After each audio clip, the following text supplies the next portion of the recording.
Hello and welcome to Module 1. We're going to start out by having a little tour of Blackboard. Your Blackboard homepage will most likely look like this after you've created your course shell. There might be some variances, but this is totally customizable, so you can make it look however you'd like for it to. I just want to refer you to a few things on the page. The first is the toolbar. We sometimes call these the tabs at the top. You might have different tabs than I have. That's okay. Because of my job at the university, I have a few extra tabs in there. Don't worry about that. Another thing is this left-hand navigation panel. I want to draw your attention to that.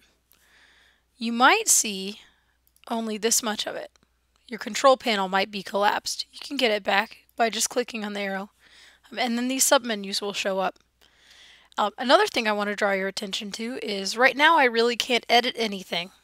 You notice that? That's because edit mode is off.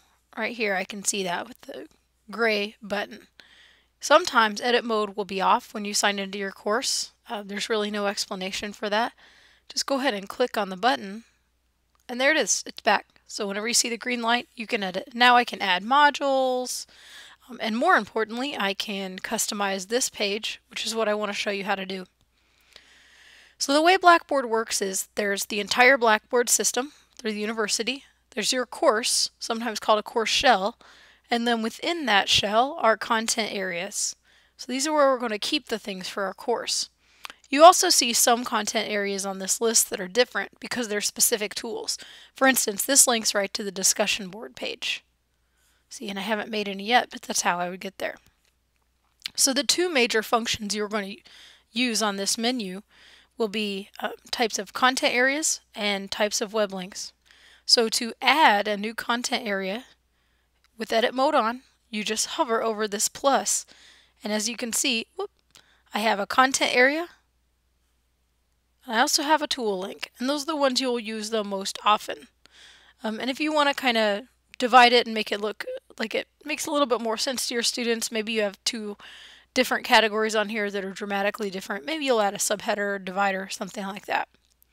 But for now, focus on a content area and a tool link. So we're going to make a new content area. So say in theory in this course, I give a lot of quizzes, enough that they just should have their own area on the front page. I'll call this quizzes. And I'll go ahead and make it available because I don't mind if they see that I have a content area. I haven't put any quizzes in there yet.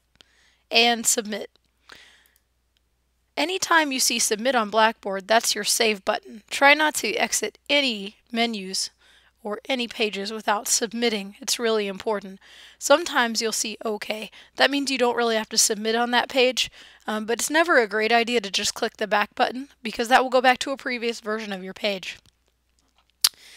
As you can see, there's a little gray symbol next to this information. That means I haven't really put anything in there yet. But if I click on that, you see there's no content. I can add some content, and we're going to get into that in a little bit. But I want to draw your attention to this action link. This little gray circle with an arrow pointing down is called an action link. You'll see these all over Blackboard. It basically means, hey, there's a menu here. There's something else you can do. So when I click on that, I can rename this link. I can hide it. And then I can delete, are the three you'll use most often. If you have observers in your class, that's kind of a different scenario, and you'll probably know how to use those. So we're just going to stick with you can rename it, you can hide it, or you can delete it completely. And it's not a bad idea to delete anything you know you're not going to use. It's great to have a really simple and clean Blackboard course shell. It's also much easier for students to navigate. Another item I want to draw your attention to is this symbol. We got this in December of 2014, so it might be a little bit new to some of you. Go ahead and click on that little eyeball, and now it's a student preview. So I can see my course exactly how a student would see it. And if I've made any assignments or anything like that, I can submit things to myself, and I can exit this preview. And it'll ask me, do I want to keep the things, the preview user and the data? So if you submitted something and then you want to practice grading what you submitted, you don't want to keep it. But I'm going to go ahead and delete it. Most often you'll probably do that. Just know that that is going to figure into your statistics. So if you're running item analysis and things like that, your scores will figure into that. And wait for it. There we go.